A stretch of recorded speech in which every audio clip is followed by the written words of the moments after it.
We continue our journey through Season 1 of Girls Und Panzer with Part 2 of our look at the Pravda vs. Oarai battle. This is the battle where Oarai truly proves that they came to play no matter who they're up against, giving us the most exciting battle of the show up to this point. This is a battle where every decision matters, where both sides make mistakes that the other capitalizes on, and which ultimately ends up about as close as a match could get. This week's video is brought to you by my upcoming original manga Amaranth Angels. Cute anime girls, starfighters, and exciting space battles. Written by a Girls Und Panzer fan for other Girls Und Panzer and military more in general fans. The Kickstarter already funded, but there are 2 weeks left to get in on the Indiegogo Second Chance campaign if you missed out. It's going to be something really special, and if you like stuff like Girls Und Panzer, which I assume you do if you're here, you're going to love Amaranth Angels too. So secure your copy today. Now, on to the video. For part 2 of this battle analysis, we'll be looking at the Oarai vs. Pravda battle from more of a tactical and technical perspective, and there's quite a bit to discuss here, since this is the most dynamic battle we've looked at so far. Fortunately, there's an easy point in which to divide its first and second parts. As always, spoiler warning for the battle, and for stuff up to this point in Season 1. The warning out of the way, let's get into it. As I previously mentioned, this battle is easily divided into 2 main parts. The initial engagement that ends just before Katyusha's ultimatum, and the rest of the battle following Oarai's breakout from the church. At the battle's outset, Oarai is feeling supremely confident due to their easy win over Anzio. And since, as we mentioned last time, Miho wasn't confident enough as a commander to firmly insist they play it her way, she agrees to switch to a more aggressive strategy. And whether because they expected this from Oarai or just because it plays so well into the double envelopment strategy they love so much, seeing as the Soviets utilize it and all, Pravda spends the first engagement drawing Oarai into a trap. They take advantage of the fact that their force significantly outnumbers Oarai's here, so they leave several expendable tanks to engage Oarai, not caring whether several of them get taken out in the process of slowly falling back to ensure Oarai reaches the town. As amped up as Oarai was before, they get even more excited now, since from the limited view most of the still inexperienced team has, they're winning handily against last year's champions. So they continue to charge forward, with Miho once again failing to restrain them, thus leaving her no choice but to follow along and assist in their attack. For a little while longer they still appear to be winning, but then in the abandoned town, Pravda springs their trap. Oarai seems quickly encircled and pinned down. Only quick thinking by Miho enables them to retreat into the church to escape being taken out. And since no matter what safety features are in the Senshiro tanks, collapsing and building on them is dangerous, she likely knew that Pravda wouldn't just do that. Sensho is still a sport after all and not war. Here's where Katyusha's somewhat less rational tendencies get the better of her, leading her to deliver her ultimatum instead of trying to press the attack immediately. Since, as we'll soon see, this truce gives Oarai time to reorient themselves and repair the damage to 3, along with tending to the other tanks as best they can, in addition to planning their breakout. Katyusha's apparent reason for this is to lord over her opponents and to snack and sleep, but I have to wonder if she was also hoping to save her school some money, as an Oarai surrender would certainly mean fewer damaged Pravda tanks to repair. This whole scenario, of course, also raises another question about the rules of Senshiro, since, based on this, it appears there's no time limit for the match, allowing for impromptu things like this to happen. I have to wonder how this works when it comes to televised matches. Do they air the hours where there's little to no action, or do they go to other programming, like during a baseball rain delay? Inquiring minds want to know, since this waiting period, most of it anyway, probably wasn't the greatest TV in universe, not to mention the fans in the stands, out in the cold. Hopefully there were some refreshment stands nearby, and bathrooms. But enough about the in-universe implications regarding Sensho as a spectator sport, and back to the action. Obviously, as is even mentioned, or at least hinted at in the episode, the tactics used throughout this battle owe their legacy to real-world tank warfare, particularly these opening tactics. In a sense, the blitzkrieg versus the double envelopment. Fitting given who Oarai is up against, as well as the fact that most of Oarai's tanks at this point are Axis tanks. Of course, neither strategy is inherently superior, since execution and the reaction by the opposition is what matters more. Now cornered, how is Oarai to escape this siege? Well, the first step is gathering information.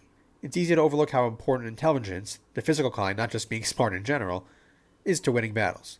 Many times throughout history, superior forces on paper have lost due to faulty intelligence. We also learn here, for the first time, that Senshiro allows competitors to leave their tanks and do recon, as we see both Pravda and Oarai do. Chronologically, this already happened in the Anzio battle, but when Season 1 aired, I believe this was the first time. This adds a whole extra dimension to Senshiro, letting it ride the fine line of balancing its status as a safe sport with the martial traditions it stems from. And, thanks to the intelligence gathered during the waiting period, and we see more of this in one of the OVAs, Oarai's team manages to put together a pretty good map of the Pravda positions, thus allowing them to plan their breakout.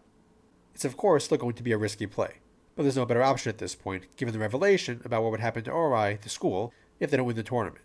Their backs are literally up against a wall, so there's no option but to fight and go for it. It's also important to note that despite displaying more than a bit of overconfidence, Katyusha wasn't being completely stupid here. As she mentions later, she deliberately left an opening in her line, hoping that Oarai would attempt to exploit it during the breakout, which would then allow her to bring the hammer down and end things. However, instead, Oarai goes directly at her. In addition to this being a surprise, advancing at speed, in a line like that, makes it more difficult for Pravda's tanks to hit them. Plus, tanks generally tend to be more heavily armored on the front anyway. So the breakout succeeds, and Oarai has escaped from the siege. But they're far from being out of their woods, and even further from any hope of winning. They still need to find and eliminate the Pravda flag tank, which has been MIA up to this point, while keeping their own alive. And all this while being massively outnumbered, and with overall inferior tanks. So what Oarai needs more than anything else here is time. Time to accomplish these goals, while doing whatever they can to prevent Pravda from re-establishing their surround and crushing them. This is where we get our big moment from the student council team, Anzu in particular. Knowing it's likely a suicide mission, though they did plan on withdrawing if possible once the job was done, they took their little under-armored, under-gunned 38T up against 4 much heavier and more powerful Pravda tanks, including the dreaded IS-2. They're well aware of the mismatch, and thus make up for it with sheer audacity. They take advantage of their smaller size and the increased maneuverability that gives them to get right up inside the Pravda formation, sowing confusion as well as giving their smaller cannon a chance to do actual damage. And even then, Anzu skillfully targets weaker spots like the wheels and treads to at least temporarily disable a tank if they can't take it out. As a result, their solo attack manages to eliminate 2 Pravda tanks and damage 2 others. Perhaps most key, though, is that one of the damaged tanks is the IS-2 with the most effective cannon on Pravda's team. Keeping it out of the battle for a while quite possibly is what ultimately gave Oarai the chance to win. And as I also mentioned briefly in the first part of this analysis, we see here how far many of our other teams have come since the first match, with both Rabbit Team and the very fresh Mallard Team taking shots for Duck Team, and Duck Team and their tiny, lightly armored tank holding it together as they do their darndest to avoid getting hit. And we can't forget Sodako's utilizing her perfect eyesight throughout the battle to keep Miho and the rest of the team as informed as possible on what's going on. The final act of this battle is particularly fun, as Nona and the IS-2 methodically takes out the protectors of Oarai's flag and zeroes in on the main target. Katyusha has her flag tank secreted away in the town, with the slow but powerful KV-2 as backup. This is an interesting choice on her part, since while it keeps the flag tank away from the main engagements, and the danger those present, it also keeps it away from effective support should the enemy discover its location. Since as we will see, the KV-2 was less than exemplary at that job. Don't worry, the KV-2 crew will get better eventually. This risk Katyusha takes was, I'm sure, weighed against potential benefits, seeing as this does keep the flag tank out of scenarios where a lucky shot in a larger engagement could take it out. But here, Oarai manages to exploit the tactic's weakness via good intel. Realizing the flag tank was not seen with any of the other Pravda tanks, Miho dispatches Yukari to scout and spot. And sure enough, our resourceful tank nerd soon locates a Pravda flag tank, chilling, no pun intended, in town. From there the question becomes how to corner and take it out quickly enough. Fortunately, Miho had the foresight earlier to take her Panzer IV and the Stuk III, Oarai tanks with the best firepower at the moment, out of the big chase earlier. And thanks to Pravda's, and specifically Katyusha's, single-minded focus on Oarai's exposed flag tank, they can operate pretty much unmolested. They're further helped out when, once learning that her flag tank was found and being chased, Katyusha orders it not to try and rejoin the rest of the team. Her logic as to why not is reasonable enough. The flag tank would be pretty vulnerable on the open plain for a time if it tried to do that, but once again it's left without any support. However, Katyusha is also fully confident that Nona can finish off Oarai's flag tank in time, and she's very nearly proven right. Miho here again demonstrates her excellent adaptive, on-the-spot thinking when she basically orders the Stuk III, which is less useful than most tanks in chases due to actually being a tank destroyer, without a turret, to lie in ambush. From there it's kind of a competitive game of Snake, with Miho, with the help of Yukari spotting from above, leading the Pravda flag tank right into the mostly concealed Stuk's line of fire.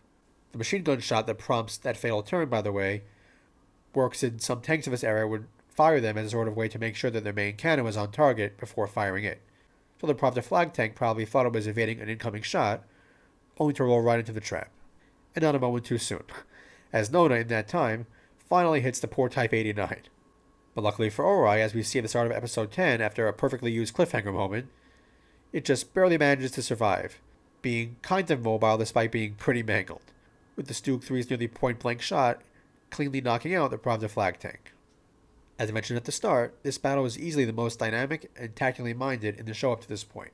It's got plans that succeed, those that fail, and the choices made are clever and rational by both sides, climaxing in a literal photo finish. As Maho tells Shiho after the end of the match, Oarai didn't win due to dumb luck or a foolish foe. They beat a top team, last year's champion, while both outnumbered and outgunned, via a combination of guts and clever tactics. Here, Miho and Oarai prove that, whatever happened in the finals, that they belong in the competitive Senshido scene. However, this of course is not enough for them. With the school on the line, they've still got one more massive challenge ahead, which we'll get to before too long. If you enjoyed this video and like to support me and what I do here, my books and light novels are all available on Amazon. And you get early access to videos, sneak peeks and updates on my upcoming manga and other projects by subscribing over on Patreon. And don't forget that the Amaranth Angels Second Chance campaign is still running on Indiegogo. So if you missed out on the successful Kickstarter, there's another chance to get on board. So go check it out and back it today. You won't be disappointed. Also, I'm doing my first ever members stream this Saturday at 1:30 p.m. EST. And we'll be rewatching DOS Finale Parts 1 through 3 in celebration of the Part 4 Blu-ray release and the impending AK Subs subtitles. So sign up if you'd like to partake.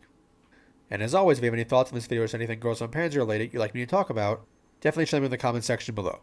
I'd love to hear them, and while I might not get to respond to every comment, at least not in a timely manner, I can guarantee that I read each of them. And don't forget to like the video, subscribe, and hit the bell so you don't miss any future uploads. That's all for now, so until next time.